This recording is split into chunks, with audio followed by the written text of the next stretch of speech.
Maybe the earth was ripped from beneath your feet in a catastrophe like that, and you found yourself, dazed and confused, in a landscape that was barely recognizable. How do we climb out of this canyon? Is it even possible? The secret. One man who had experienced life in the canyon was the Apostle Paul. When he wrote his letter to the church in Philippi, he was being held captive in Rome because of his Christian faith, in a house rather than a jail, but still in chains and under guard. See Acts chapter 28, verse 16, Philippians chapter 1, verses 12 through 14. He was unable to work or to travel around preaching as he had loved to do, and he had rivals on the outside who were now taking advantage of his imprisonment. Philippians chapter 1, verses 15 through 18.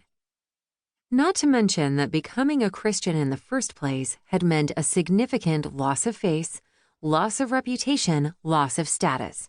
In fact, loss of everything Paul had been working for his entire life. He had given it all up for Jesus, and look where it had got him. If anyone had the right to feel he'd got a raw deal from God, Paul certainly did. And yet his letter to the Philippians is just bubbling over with joy and delight. He had learned the secret of being content in any and every situation. Philippians chapter 4, verse 12. When Paul talks about the secret of being content, he doesn't mean finding a peaceful life.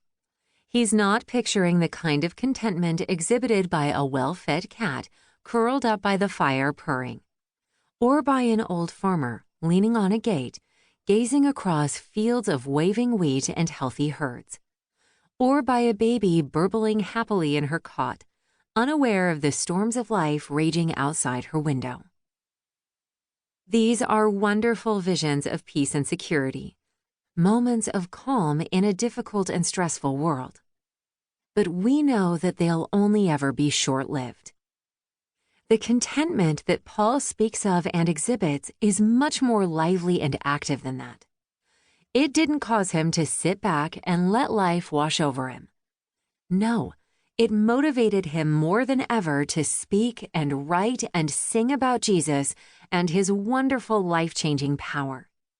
It drove him to live well in the midst of his circumstances and encourage others to do the same. Contentment isn't a denial of our problems, a lack of ambition, or an end of hope.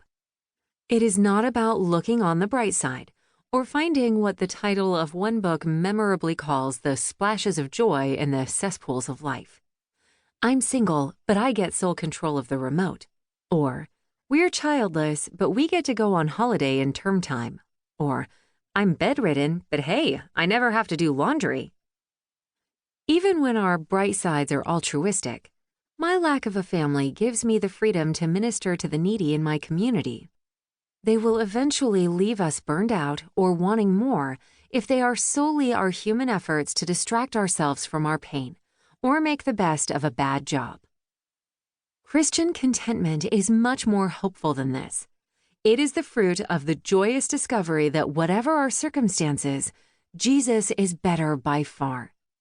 It is boundless riches, Ephesians chapter 3, verse 8, overflowing thankfulness, Colossians chapter 2, verse 7, exceeding great joy, Matthew chapter 2, verse 10, King James Version. I know that sounds like an impossible dream right now. You can't imagine how it could ever be true. Not for you, not really.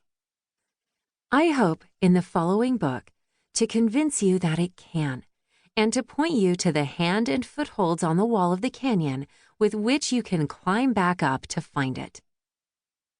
Contentment doesn't usually appear overnight. Paul said it was something to be learned.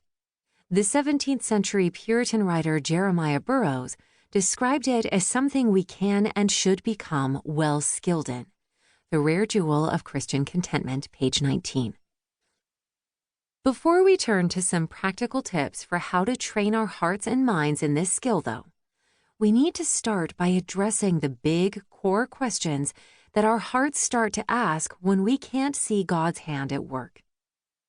These are questions that seem to underpin the writings of many of those who have fought the battle of discontent.